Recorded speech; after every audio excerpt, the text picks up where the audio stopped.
Hello everyone, इस video में हम क्लास थर्ड की मैथ वर्कशीट नंबर 110 करेंगे। डेट है इसकी 16 नवंबर 2021।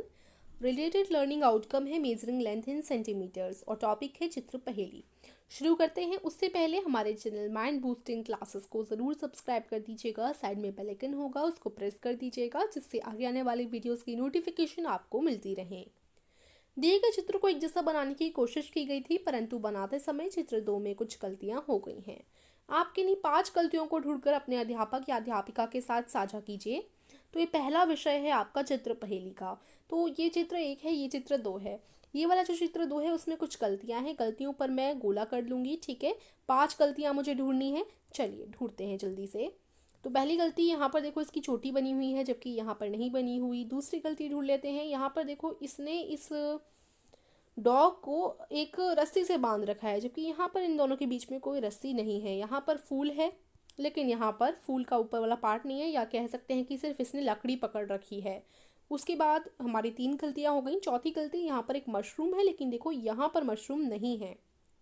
और हमारी जो लास्ट गलती है वो ये है कि हाँ, यहाँ देखिए, ये जो तितली है उसके यहाँ पर भी 2 डॉट लगे हुए हैं, लेकिन यहाँ पर तितली की डिज़ाइन में थोड़ी सी गलती है, क्योंकि यहाँ पर देखो ऐसे 2 डॉट नहीं लगे हुए जैसे इधर 2 लगे हुए हैं, है ना।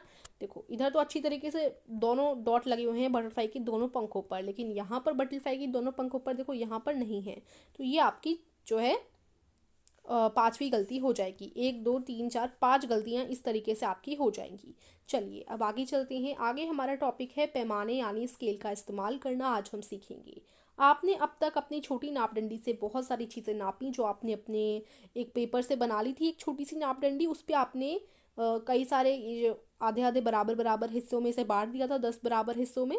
तो ये जो छोटी वाली नापडंडी थी, इसी से आपने आज तक अभी तक अपनी सारी चीज़ें नापी हैं।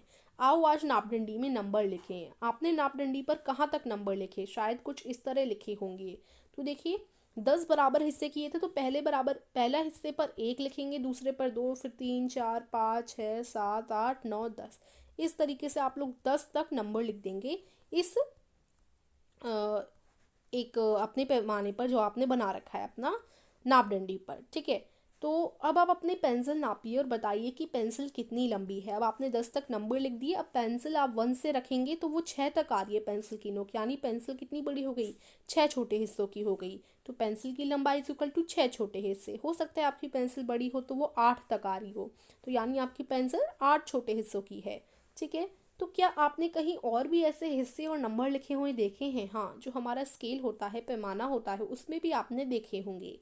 ऐसे हिस्से मौजूद होते हैं पैमाने यानी स्केल पर, जिसे रूलर भी कहा जाता है। आप पैमाने यानी स्केल को ध्यान से देखिए। पैमाने यानी स्केल पर 15 हिस्से होते हैं। ऐसे एक हिस्से से दूसरे हिस्से तक की दूरी को 1 सेंटीमीटर में नापा जाता है, या 1 सेंटीमीटर कहते हैं। तो इस तरीके से स्केल होता है। 15 तक के नॉर्मल स्केल होते हैं। अगर आपके घर में 1 से लेकर 15 तक का ही नॉर्मल स्केल होगा। अगर बड़ा स्केल है तो और भी सही बात है, बहुत बड़े बड़े स्केल आते हैं आयरन के। ठीक है, जो प्लास्टिक का नॉर्मली बच्चों के पास स्केल होता है वो 1 से 15 तक की दूरी का होता है, उसमें 15 हिस्से होते हैं। ठीक है, तो 1 से 15। तो अब यहाँ ये एक जो है, ये जो दूरी होती है ना, एक एक की दूरी है ना, मतलब इनको सेंटीमीटर कहते हैं। 1 सेंटीमीटर, 2 सेंटीमीटर, 3 4 5 6 7 8, इस तरीके से इन्हें सेंटीमीटर कहते हैं। तो पहले जब आपने पेंसिल को नापा तो आप बोलते थे कि मेरी पेंसिल 6 छोटे हिस्सों की है, लेकिन अब आप 0 पे रख कर यहाँ नापना होता है। और अगर मान लो आपकी पेंसिल जो है 10 तक जा रही है, आपकी पेंसिल 10 तक जा रही है, तो आप बोलेंगे कि मेरी पेंसिल 10 सेंटीमीटर की है। ठीक है, क्योंकि इन्हें स्केल पर जितने भी 15 तक के नंबर्स होते हैं उनको हम सेंटीमीटर बोलते हैं। अब आप स्केल से अपनी उसी पेंसिल को नापिए। हमने भी स्केल की मदद से पेंसिल को नापा है। तो देखो इन लोगों ने कैसे नापा। 0 पर रखा पेंसिल का एक भाग, और दूसरा भाग कहाँ तक आ रहा है? 8 तक आ रहा है। तो यानी इनकी जो पेंसिल है वो 8 सेंटीमीटर की है। सेंटीमीटर को हम छोटे में क्या बोलते हैं? सीएम बोलते हैं। क्या बोलते हैं? सीएम। ठीक है, 8 सेंटीमीटर। तो अगर 8 छोटे हिस्सों की है तो 8 सेंटीमीटर, 9 छोटे हिस्सों की है 9 सेंटीमीटर, यानी सीएम लिखेंगे आप। ठीक है, सीएम। सीएम का मतलब होता है C M is equal to C for centi and M for metre, centimetre, इस तरीके से। ठीक है, सेंटीमीटर की फुल फुल अगर आप उसकी स्पेलिंग लिखें तो CENTIMETER, ये फुल लिखी जाएगी, और ज़्यादातर शॉर्ट में CM लिखते हैं। ठीक है, 8 cm, 9 cm, इसका मतलब होता है 8 सेंटीमीटर, 9 सेंटीमीटर। ओके, अब आगे बढ़ने से पहले अगर आप फ्री का खुद का ऐप बनाना चाहते हैं तो इस चीज़ के लिए लिंक मैं आपको डिस्क्रिप्शन में दे दूँगी। ठीक है, आप जाकर देख सकते हैं।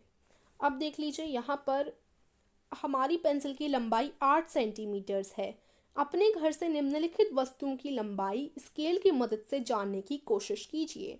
तो अब जैसे हमने नापडंडी में किया कि कोई चीज़ बड़ी है काफ़ी, कोई चीज़ इतनी बड़ी है, मान लो ये हमारी एक पुस्तक है जो इतनी बड़ी है। अब आप स्केल से इसको नापेंगे तो स्केल इतना लंबा है, तो यहाँ 0 है, यहाँ 15 है स्केल में। ठीक है, यहाँ 0 से स्टार्ट है, स्केल 15 तक है, तो यानी 15 तक की तो पुस्तक है, लेकिन अभी और बड़ी है पुस्तक, तो हम क्या करेंगे, पेंसिल से यहाँ तक निशान लगा लेंगे कि यहाँ तक भाई हमने स्केल से नापा तो इधर तक हो गया।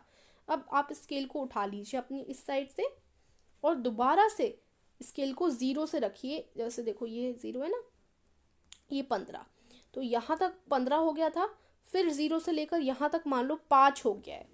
ठीक है, तो 15 और 5 कितने हो जाते हैं, 20 हो जाते हैं, यानी ये जो आपकी पुस्तक है वो 20 सेंटीमीटर की है।